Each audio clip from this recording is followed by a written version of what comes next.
we want it to be a company of impact. Autism was just the beginning, and we're going to continue to roll out stories, whether it's documentaries or scripted stories within that space. You can't change policy without changing hearts and minds. And, we could do that through storytelling.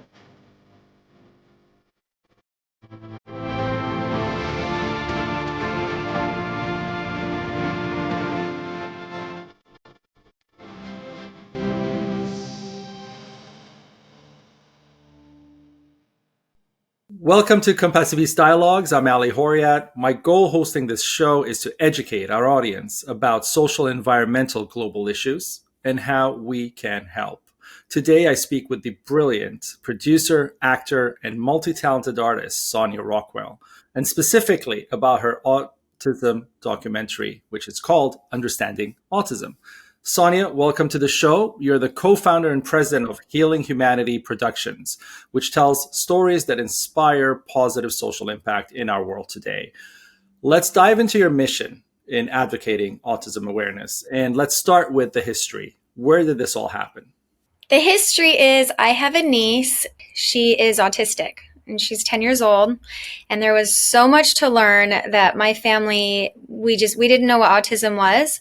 And so that's really where it began about 9.5 years ago. Yeah. And what did you learn? How did you learn? Gosh, it's funny because the week that, actually the day that I got the phone call from my brother, I booked a job playing Jenny McCarthy. And for people that don't know, Jenny McCarthy is actually a huge advocate for autism. Her son's autistic. And for the past week that I'd been auditioning for this role, I had been reading everything I could about her, watching interviews, videos, and I read her book and, learning who she really was, not just what she looked like and how she dressed and how, her jaw moves and how she walks, but really digging into who she is as a person, like to her core. And that's really how I started learning about autism, was from Jenny McCarthy. And it was great because when my brother called me and told me that my niece was autistic, I got to share the information that I knew from her books and said, well, this is the information that I've gathered, but, let's keep reaching out to resources of, doctors and just ask more questions. But that's really initially how it started. Okay. That's a crazy connection. I did not know that story. I know, to audition for that and to get that call. Wow. Yeah. And well, about 7-8 years later, you decided to make Understanding Autism. So what was the primary goal with this project? And really, why were you inspired to create the documentary? Because it's a lot of work. It's not just, an iPhone camera and doing, shooting around the house. It's a lot of work. It's a lot of effort. It's really putting your whole heart into it in this documentary. And my question is, what are you aiming for? The way the opportunity presented itself with my co-founder, he is very knowledgeable, and he's in that circle within healthcare. Hemant Taneja, he's CEO of General Catalyst, and he works with every hospital across the nation. He works with CEOs, United Healthcare, all of these profound individuals who can change policy. And one of the conversations that we had was, you can't change policy without changing hearts and minds.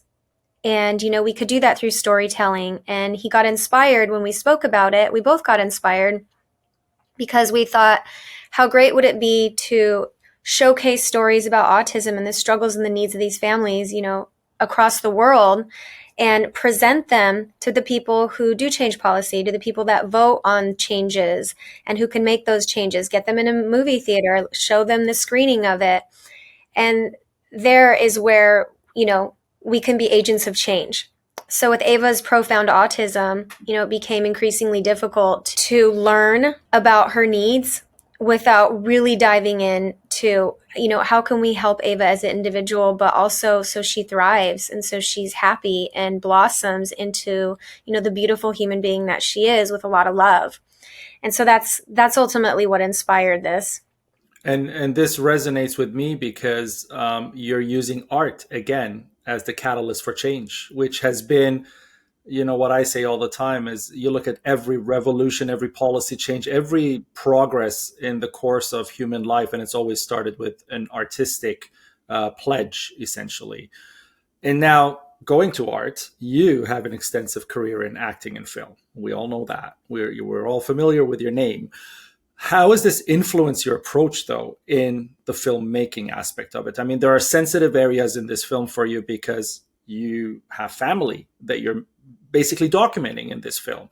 So, going from acting parts of fictitious characters or other people you don't know, it's very different. There's that barrier essentially. Here, all the walls were shattered essentially, and all the barriers were thrown away. So this is very, very personal for you. Tell me how acting ties into that for you, how the art ties into that. It's extremely personal. I'm trying to hold back my tears because it's profoundly emotional for me, and that is something that was all across the board when we were on set filming every single day. And I'm not just talking about myself, I'm talking about the director, the producer, the lighting, grip. Everyone was crying every day because these are real people and these are their lives. And they're so willing to expose themselves because they want to be heard, because they know that we can be agents of change. And they're so desperate for that. Like, we just want our story to be heard because we need help. We need therapy. We need people to understand. We need, whoever's making the decisions at these health insurance agencies to hear us because they're not giving us enough therapy. And it really does require a community.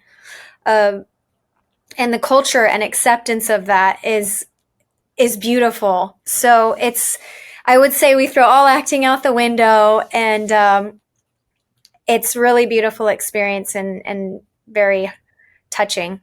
I'm struggling to express myself because I'm choking back because I feel that much, and I feel that much for even these families that I don't know. I have so much compassion and empathy for their patients and their beautiful love that they have for their children. Told us where we can watch the film when it comes out and the suspenseful part of where it's going to show. So we'll wait for all of that, and that's really exciting. But I want to raise an important issue, or at least it's an important issue for me. There are a lot of celebrities, a lot of wealthy people who are doing work on awareness, who are doing work on, education. But I find, and sometimes not even, and sometimes, it's a huge Hollywood studio making a massive movie that, brings in revenues in the hundreds of millions of dollars, nothing attached to anything supportive in the world. I mean, it's just profit upon greed. And you are making this film, and this film is supposed to be about social impact. And you know better than I do that to have social impact, you need to be a proponent of social impact. You need to make that change. You need to start there. So, are you? And I want to say this in a very realistic way to the audience. We can't function in this nonprofit sense of I'm going to make a film and I'm giving 100% of the sales to X and Y charity, because how many times can Sonia, no matter how wealthy she is, how many times can Sonia go ahead and do this? She'll burn through her entire fortune in maybe 3 movies and then it's done. So it's not feasible. We want Sonia to make movies well into her 80s. So to do that, Sonia needs to have a financial plan.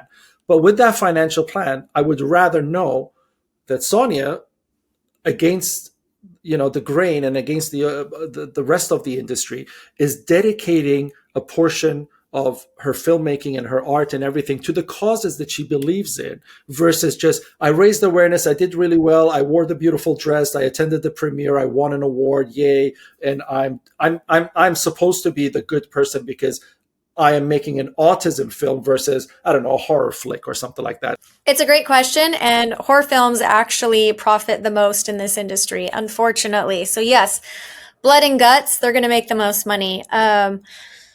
I'm not supporting that. I'm going to support hope, and I'm going to support impact, and that is actually the least amount of money in our industry. That is 100% correct, but we do have a business to run. We have office space at Sunset Gower Studios. We have a staff to pay, a very large staff. And so in order to keep business as usual, growing and scaling, we do have to keep some of that aside. But we are giving 50%, so literally half of what our return is going to be, and we donate it back into the cause of foundations or families or whichever area that we are highlighting in support of. And so in this case, Understanding Autism, because we showed the families in Hawaii, we are supporting Autism Moms of Kona. And so we're going to be giving back to Autism Moms of Kona, to the families who exposed their lives and wore their hearts on their sleeve to be a part of this documentary for change. And so we'd like to reward that. So if there's therapy that they need for their children, or iPads, or anything that they need, we're so happy that these deals that we're doing for Understanding Autism, we're able to give that to those families. And that was the purpose from the beginning. It was about how many views can we get? How much change can we make? So yes, thank you for asking that question. Sonia, as a multifaceted artist and somebody who does way too many things all over the place, Africa, making a film, you are also a judge on Focus on Ability Film Festival, which deals with disabilities and films with disabilities. So obviously the autism film related to this kind of space. When you are a judge there, has this touched you? Has this connected you? Or was it really something distant until you started making the film? Separately, Focus on Ability really touched me. It didn't come about until after we were done doing the film, and I was connected with one of the executives that works at Focus on Ability. It's a short film festival which highlights the abilities with those with disabilities. And so I was so wowed by what they were doing, and I wanted to be a part of it, that I offered to host an event here in LA. And what struck me the most was when I was told a story about a little boy. He was bullied so much at school for having autism and some other disabilities that his sibling decided to make a short film and submit it to Focus on Ability Short Film Festival. And when these people saw it, they said, you know what, we have to do something about this. And so they took the video, they went to his school, they showed it at an assembly in front of the entire school. And the happy ending of the story is that he ended up going back to school, everyone with open arms. He's a happy little boy. And really it was just finding that empathy and kindness for understanding what he was going through. And this is exactly what we're trying to do with Understanding Autism. So I really wanted to be an advocate for it. And I felt very honored. Excuse me. I felt very honored that they were so happy with the event that we put up, and we showcased a bunch of their videos and invited, some of their actors and directors and producers from their short films, and connected them to the community, that they offered me to be a judge on it. And so it was really fun watching those videos. and obviously doing a lot about it too. And that takes me to the storytelling aspect of your work at Healing Humanity Productions. The point of the storytelling is to make an impact. It's not to just tell a story or to just get people to spend 2 hours, losing themselves in movies. Because a lot of times movies are a distraction. They're made so that you go there, you're at the theater, you're watching a movie, it's 2 hours of bliss, and then you come back to real life and you think about your bills and all the problems you have. But here, you're not doing that. Here, you're really leveraging your storytelling in a sense to create social impact. So with autism awareness, how are you doing that? So that people can understand how they can watch this and how they can kind of be a part of it, as opposed to just popcorn and that was cool. Yeah. So, not just through nepotism, having my family in the documentary, I wanted them in the documentary because of the change that they were making in Kona, Hawaii. So imagine you're out in the middle of the Pacific, you find out your daughter has autism, you don't know what to do, there aren't enough doctors or healthcare providers to answer your questions. My family has to fly to another island just to see a doctor, to go back to their own island where they don't have enough therapists. So what they did was they started a community, it started out as a support group, getting families together saying, hey, if you have children with disabilities, we'd love to get together and help support each other. What do you know? Who do you know? How can we share information?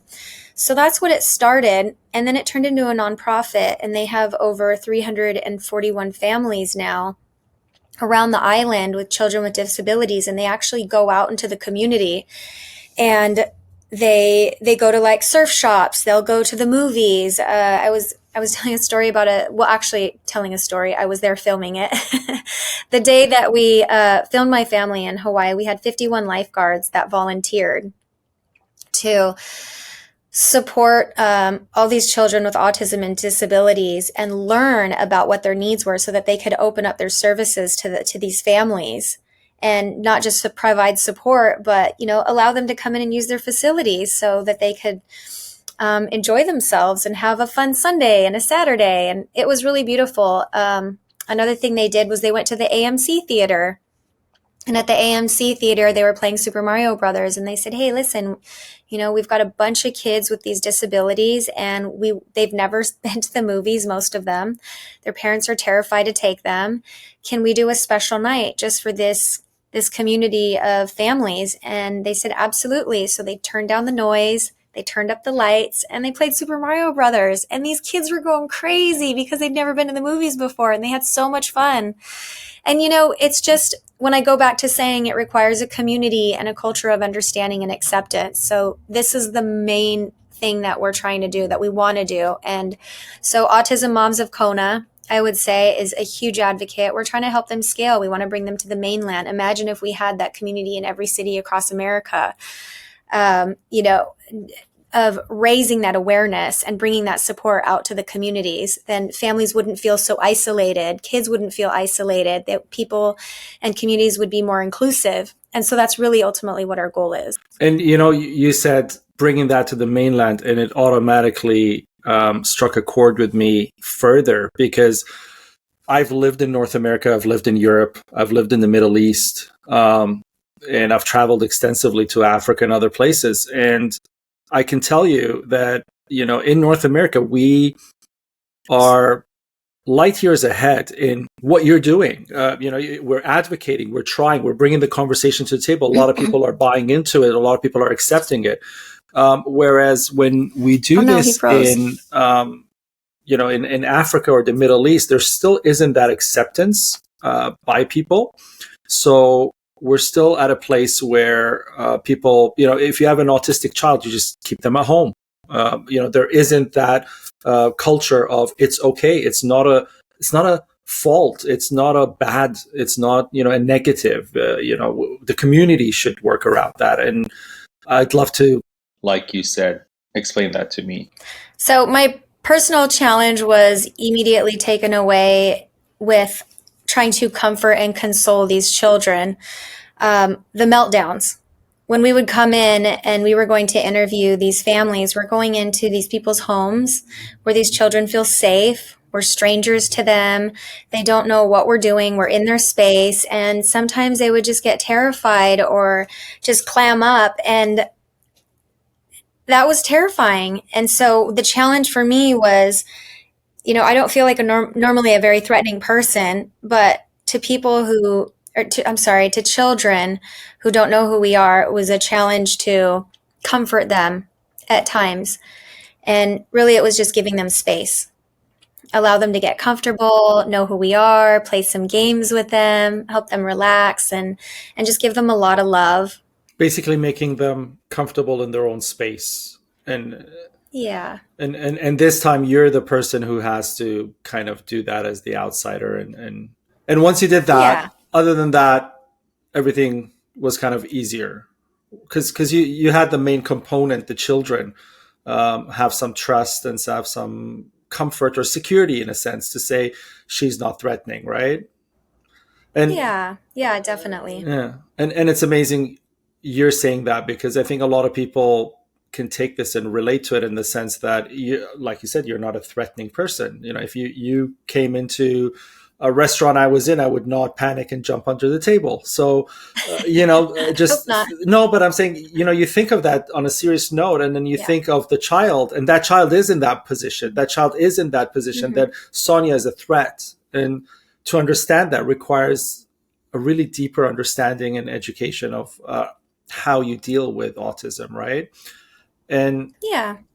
that's how I'd put it. And in understanding autism in the film, you've done the film, you've made it, everybody's heard about it. Your circles, your people you don't even know, people you haven't even heard of, reach out, they talk to you. There's some kind of a public response, so to speak. I don't want to know so much about the millions of emails or thank yous or lovely, this was great that you got, because you probably got a lot of that, and that's great. But I want to know, you set out to make a social impact film, and you did it, and you made the film, but you had expectations for this film, and you wanted to see some kind of a response. You wanted to see a response at your level that you wanted. Did you achieve that? Was the impact what you wanted? Was it more than what you wanted? Or are you upset with the community? I'm not upset at all. I think this is just the beginning, actually. It hasn't even aired. I believe we're in some negotiations right now with some network TV and then some streamers after that. And when those air, I know it's going to be even more profound. And already the response from, sitting in the premieres has been so overwhelming and so exciting. I really do believe this is just the beginning. I feel like it hasn't even started. And I'm talking about, people with autism in the audience saying, wow, no one's done this. You finally made it. I feel heard. Thank you so much. Or this is so great. That is more important to me, actually, than, a write-up in a newspaper. Right, obviously. Or a magazine or something, because those are the people who I'm really hoping feel heard. And you feel, like you said, in the premieres and in that smaller release space, you feel that it's actively touching people the way you want the film to touch people, and it's touching the people you want it to touch people. So on a broader context, it's going to do that even more.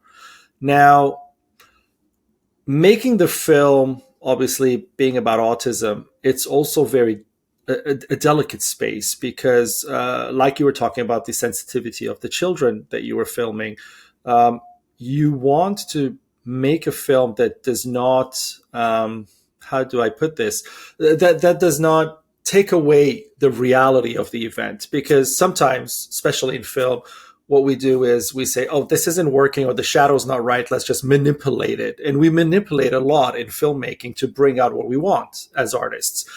And here in this space, you can't manipulate autism. So tell me about how you're able to accurately portray what you wanted, and how you're able to bring that sensitivity into the picture without you're more familiar with all the gadgetry and all the tech that we use to really manipulate everything in film today. So how did you do that? How did you navigate that?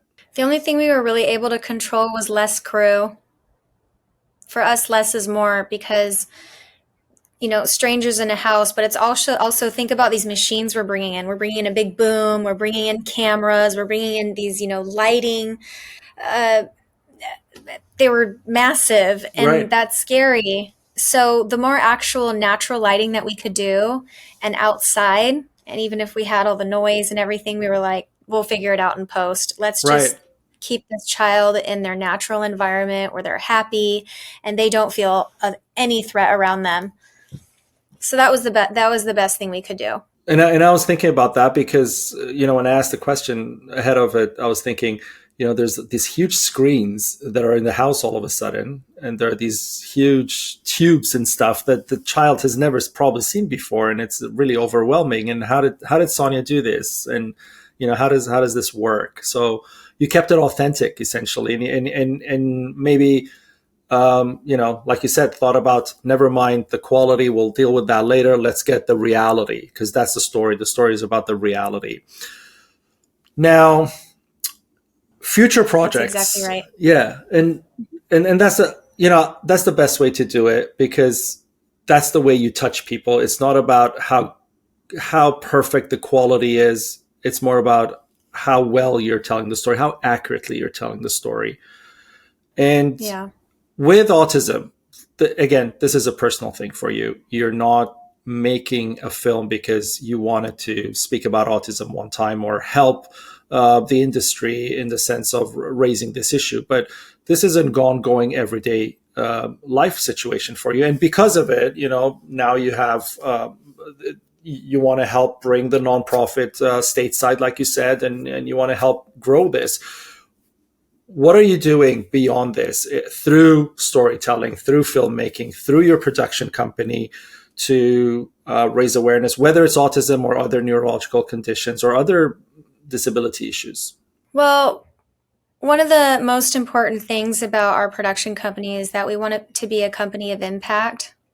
And so autism was just the beginning, and we're going to continue to roll out stories, whether it's documentaries or scripted stories within that space, raising awareness for, whether it's diseases or disabilities or whatever challenges people face. You're right, social issues, even climate change. That would be the area that we're focusing on. I also do work with Focus on Ability. I'll continue to judge, and I'd love to host events and be a part of that community and bring people together. And also, I do work with Autism Moms of Kona, which is founded by the Ava Sophia Foundation, and my goal is to help them scale. So that's what I do, I guess, in those areas. And we're bringing people in to even help expand that. And you are in a space where a lot of people come into this space, and this is really why I wanted to have this conversation with you mostly, is you're doing something with your art that becomes a catalyst, that becomes, a space for change. I can come here, I can come into your world and become a changed person. And that's really the impact that you're making. It's not ticket sales. It's not how many reels you're selling. It's none of that stuff. It's about how many alleys you can bring in, teach, and send out so that they can work around these issues within their communities, because that's how you build the changes, right? And you're doing this in a part of the world that unfortunately is also very well known for its superficiality. And you're balancing this juggler act where you're able to be successful, and you're able to reach people, and you're able to make change, and you're able to advocate for policy change through this. Tell me a little, and mostly for the audience, you're kind of like a hope, a candle, for everybody, in the sense that you could have gone a very different direction. And I'm being very honest. I mean, you could have pursued acting. You could have been an A-lister. You could have been this, money hungry actress that's going out there and trying to do things that way. And in a sense, you threw it away. That's the way I want to say it, whether you agree with me or not, because you went the social impact route. You went, I want to leave a legacy. I don't want to die rich. I want to leave a legacy. I don't want to be famous for my role in a certain movie. I want to leave I want to change millions of people. And by doing that, it's you're changing the role of media in a sense. You may not know that, but you are, because now I'm watching your documentary and I'm not watching the other thing, because, that to me has no more impact anymore. There's nothing I can do with it. With yours, I can take it and I can build on it. So over the years, you'll be one of the people that I'll be looking to, because you're using media, you're using art for change. And that's exactly what Compassiviste stands for. It's, compassionate activism, and we're doing it through art. So you're doing that on a really ginormous scale. What do you think needs to be done within the art industry, whether it's film or other spaces, to be able to bring people together this way? A good example is Banksy. There's an artist, nobody knows who he or she is or whatnot, but the point is the murals spark discussions. The money that the artist has used to put the boat in the Mediterranean, to build a hotel on the wall, and to do all the advocacy work that they do is the change maker. It's not the Sotheby's auctions that they're after. You see, they don't even get paid from those mostly. So it's advocacy. And you're doing the same kind of with film, with your autism film, and with the future of everything your studio stands for. I mean, the mission and the vision of the studio. What do you think Hollywood, the world, Bollywood, all the other places that are big and powerful in film and art need to do to be able to make this our world, make the impact our world, so our children and the future generations can see that future in love and compassion and can see what we're trying to advocate for? I mean, you're trying to build a space where an autistic child can go out in the world unattended and be happy because everybody in the community is going to be as loving and as knowledgeable as their own mother, so they can care for them and love them everywhere. And the child will never have to fear, will never have to suffer. And you're trying to eliminate suffering. And that's what you're doing really through your film and through your advocacy. But to do this, other people in your space need to also be on board. So what do you think? How do we do this, and what do you think is needed? Well, first of all, thank you for saying that. And it doesn't come without its challenges.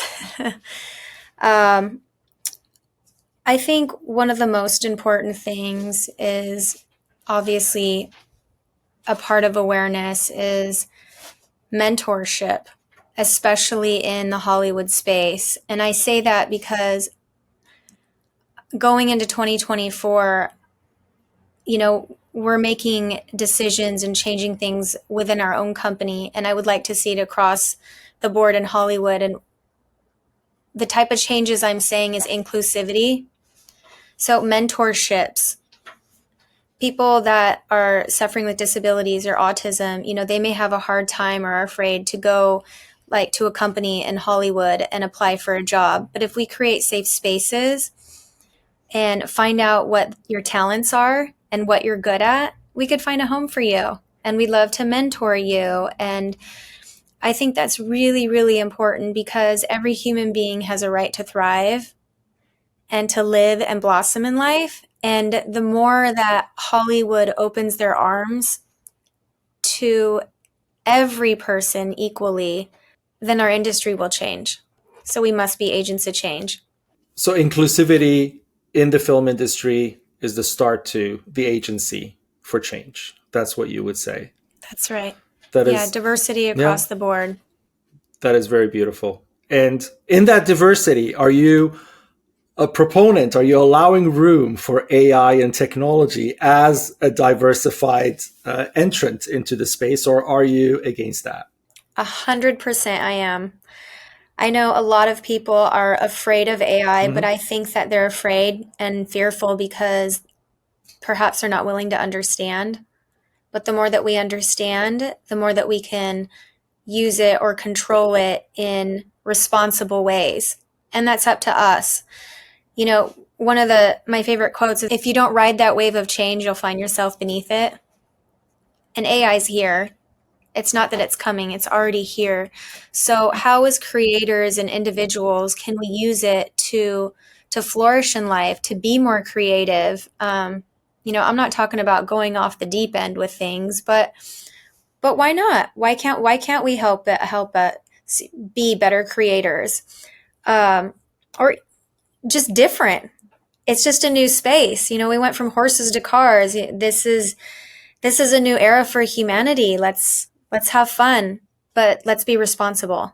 Just like the car. I mean, we went from a horse that could gallop at a certain speed that wasn't really dangerous to a car that can go through a building if you're not responsible, right? So That's right. You're saying the same thing. You're saying, let's be responsible with technology, because now we're, with a technology that is much faster than the car. So, if you went from a slow car to a faster car to whatever, now you're with technology, and it could be a very disastrous thing. But just like the car, if you drive it responsibly from A to B, it will get you there faster. And, you save time, and it's safer in a lot of ways. So why not? Right.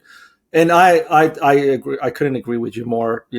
I'm I'm what you'd call tech illiterate, so to speak. A lot of people, in my, I'll admit, from Yenny to everybody else in my crowd, they have to labor to work with me with tech stuff. But here I am, building a digital octopus, so to speak, with tentacles reaching out into different fields, which I understand here, but I can't implement on the screen, so to speak. But I'm a huge proponent for technology like you are. I think really the responsible way of using it, and a lot for medical reasons as well. I mean, autism That's can right. really, really benefit from technology, from the education, the awareness, and the actual tech that's being used.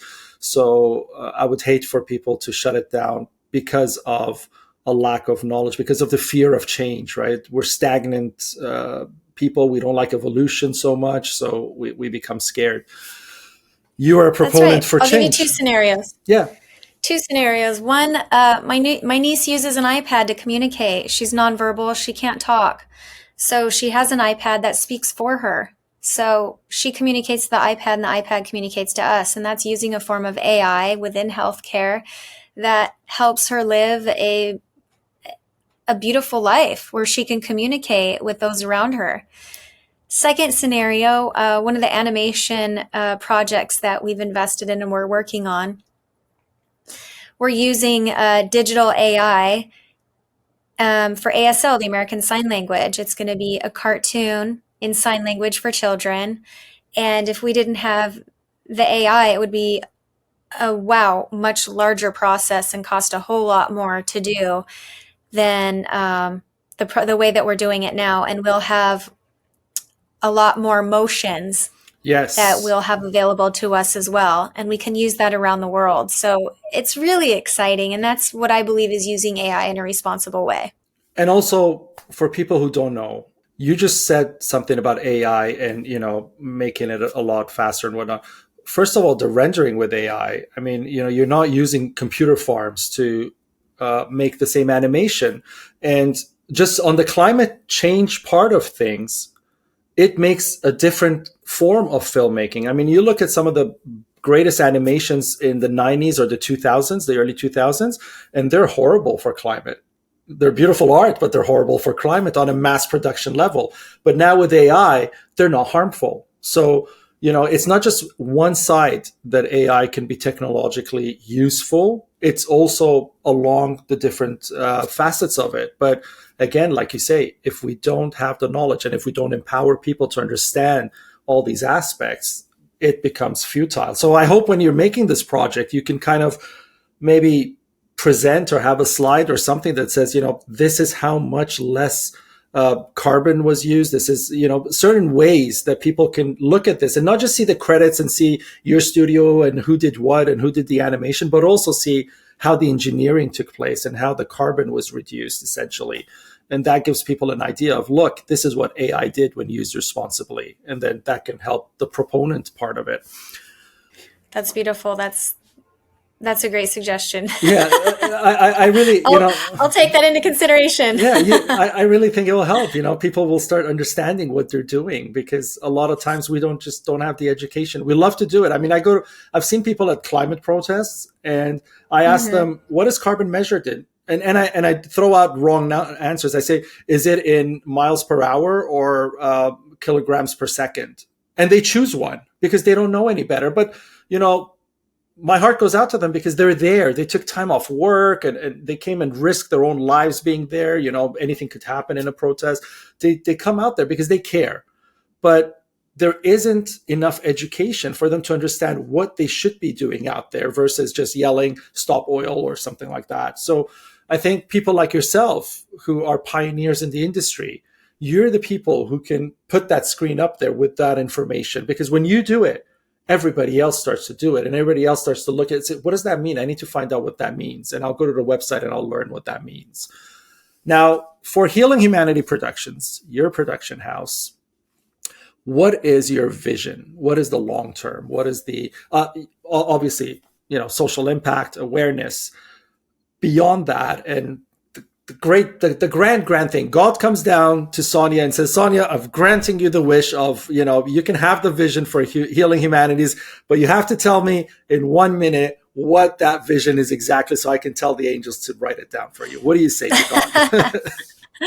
Thank you. Well, I say go big or go home. We're building an empire over there. We acquired XTR, which is a documentary company, one of the best companies out there. They've won Oscars, Emmys. So we're starting there. We're in talks with starting our scripted vertical. We're going to do animation, children's, impact. We're going big. We're going big because we want to do it right. And, I've repeated myself a few times. We want to be agents of change. And so in order to be agents of change, you need to scale. So now back to your documentary. I'm going to give you a short pitch window to tell us where we can see it, when we should expect it, where do we go to find out more about what your Healing Humanity Productions is doing. Obviously we'll put your social media handles and all that out there for people to be able to reach and see and interact with you. But tell us where to find this gem that you've produced. Understanding Autism hopefully will be on a network. I cannot say at this moment. I want to say it so badly, but we're in negotiations. It's a major network, and they're planning on airing it for all of April for Autism Awareness Month. However, we will be blasting all the information on our socials. My personal social at Sonia Rockwell, at Healing Humanity Productions. We also have a website, healinghumanityproductions.com. I believe we're revamping it right now, which is amazing. I'm so excited.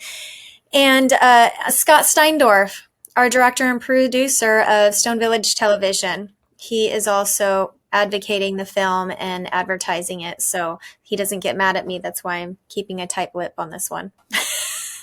Okay, but that's only a couple months away. Yeah, right. We've only been allowed to show the trailer, and the screeners have been very, very short. They've been private screeners, so unfortunately, we have to wait a little bit longer. It's okay. It's a couple of months away. I'm sure we can hold our breaths for that long and wait for this to come out, and also wait for it to impact us and wait for it to be able to move us and change us so that we can come back and build those communities that you were talking about so that we can create those changes. I have one final question before I let you go. The final question is, on this road to building your production company and to making not only this film, but the things you want to do and the impact you want to make, there's going to be adversity. Maybe there has been adversity. And it piques my interest how you have been able to navigate a lot of this, to be able to have this vision and have this hope, and not just a kind of a childhood hope or a unicorn chasing hope, but I hear in your voice and in your confidence and knowing you, it's realistic. You're going after it. You're going to make change. You're not backing down. When you say go big or go home, you're not just, throwing a slogan out there. You're really ready for the fight. You've rolled your sleeves up and you've prepared. Tell me a little bit about that journey from maybe starting from leaving Hollywood in a sense, in your rearview mirror, to the adversities that built you to the strength that you have today, because that's where you got your strength. That is very perceptive of you. And I am a lioness. Get out of my way. I'm coming. This has not been easy, and it has come with more than a handful of challenges, day in and day out, to be honest.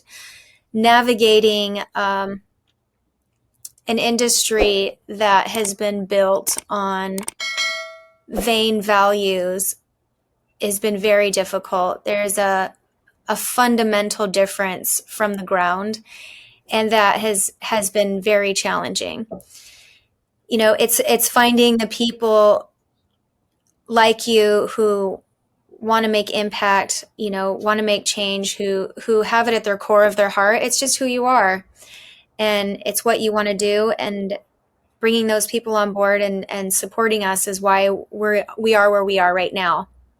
But we've been at war a bunch, and I don't see that going away. I've dealt with a lot of big egos that, they have their own agenda, or, they want to do projects that make a lot of money, which that's fine too. That's great. But let's be impactful too. Let's do things with a purpose. And that's my mission. And I'm up for the fight every day. Thank you, Sonia, for taking the time to speak on Compassiviste Dialogues. To our audience, check out her trailer of Understanding Autism on YouTube. That's what we can do for now until she spills the beans on when and where we can watch this. Thank you, Ellie. Bye.